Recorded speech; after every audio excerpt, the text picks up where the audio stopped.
Hi, my name is John Flett. I'm a pediatrician at Busamed Private Hospital.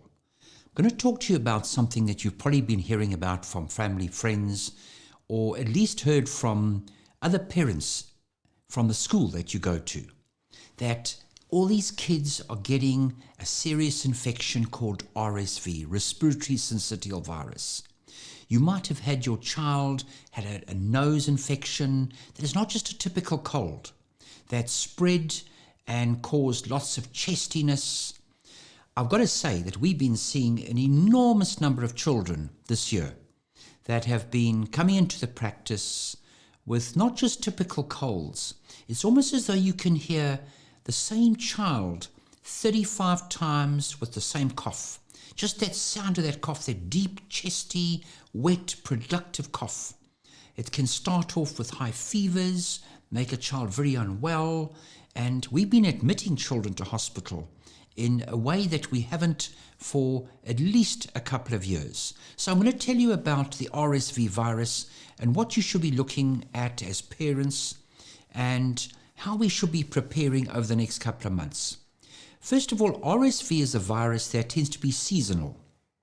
It's a virus that comes around in KZN, in the coastal areas, round about February, March, and April. It starts to calm down in about May. And elsewhere in the country, it tends to be more of a virus during winter. And it's a disease that generally tends to influence and make younger kids sick, under the age of 2. But because of COVID and what we call the non-pharmaceutical interventions, the sanitizing, the masks, isolation, young children have been kept away from creches and preschools. A lot of parents have been worried not sending their children to school. And now that COVID has calmed down, because COVID really hasn't affected children. COVID has been almost a non-event for kids. And yet it affected adults and older adults. Now, RSV is the reverse. It is an infection that tends to influence children, but not so much adults. Because you and I as adults, we've been exposed as young kids. So, it is most likely the COVID restrictions that have caused this rebound, because children haven't got that infection when they were younger, under the age of 2. Now they're getting hit and being made sick as older kids. So we're seeing a shift in the age group of children with RSV. And the latest modeling studies predicts a severe 2022 RSV season in SA. And a lot of the experts are saying that hospitals must be prepared. What is RSV virus? It's a common cold and other respiratory symptoms that you commonly get, and it's mainly under the age of 2. Most commonly in winter, but in early spring. And of course in KZN, we're seeing it now. That is more kind of in that sort of late summer, early autumn, and mainly in children under the age of 4 years. So it can cause fever, sore throat, irritability, tired, kids coming in there just absolutely not themselves. It can cause so much mucus in young babies. Remember, a young baby can't breathe through their mouths until they're 3 months old. So if a young baby gets a blocked up nose, they can't breathe. They stop breathing. They can get apnea, become cyanotic, blue. So it can cause a major problem in young babies. Now, the one thing about respiratory problems, these include causing a tightness, a wheeziness in a child that doesn't necessarily have asthma.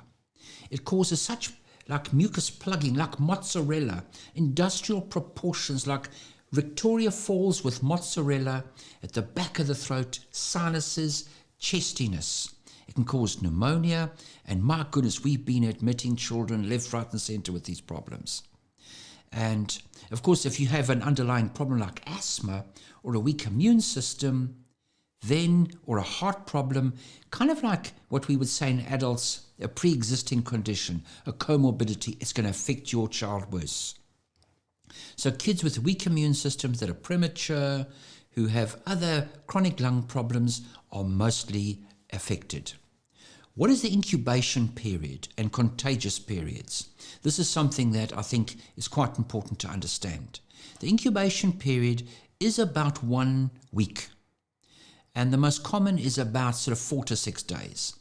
And you're contagious with this virus for about 1 week to 8 days afterwards. But young kids can spread it for 1 month. And usually, we would say from the beginning of the day or so before the signs of the symptoms start to about a week after. But young children can really spread it. How's it spread? Exactly like COVID.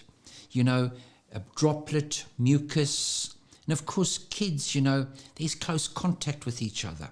Thank goodness kids didn't get COVID. But RSV is so infectious. It is more infectious than COVID. But of course, it doesn't affect adults as much. Contact with this, the mucus that's spread by sneezing, coughing, it can survive on your hands anywhere for about half an hour. So, before signs and symptoms appear, the person that starts to shed the virus infects other people. How do you control it?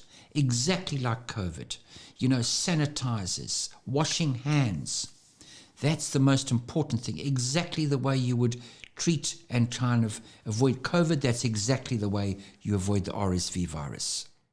So how do we sort of kind of think about how should teachers, families, caregivers in creches, how should they be kind of reacting?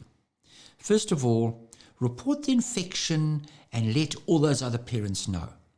And I mean, there are kids at school and classes and kids there must be sort of half, 3/4 of the kids away from school at the moment. And, it's not necessarily the fault of the creches. Unfortunately, children spread these problems. And of course, come back home and they spread it to their parents. I've seen a lot of adults that have also been affected. People that are over 65, their weak immune systems, they're also affected. So remember, grandparents are very much at risk. COVID lockdown restrictions, such as physical distancing, masks, suppressed the ability of the respiratory syncytial virus to spread. And of course, normal kids in creches would have picked those up early, under the age of 2, but there's a shift towards older children. So we're also seeing lots of older children this year. And I'm going to post in my Facebook group and page just a study that is being done at the moment and modeling of how much worse it's going to be this year. It's predicted, and I would say that's very much what I'm seeing in my practice, at least a 32% increase in the number of cases. And we are having to, admit children for physiotherapy, nebulization, suctioning. The treatment for this is very much like COVID. You can't treat it with an antibiotic, but it can cause secondary infections. It can cause your immune system to be weakened, and of course you get secondary infections. So I've had questions by parents and saying, look, I'm on an antibiotic. I should be fine. No, you can still spread it. You've got to think for at least 10 days after your symptoms, you are infectious. An antibiotic stops secondary infections. It doesn't stop mucus. Unfortunately, there's this misperception that an antibiotic is like a cough syrup. It's going to stop mucus. It's going to stop you infecting someone. No, it's not. You can't stop COVID by taking an antibiotic. You can't stop your infection of other people. So, one's got to be very much, I think, considerate to other parents. If your child is sick, keep them at home. Make sure that if they are having serious symptoms, that you seek medical help very quick and early.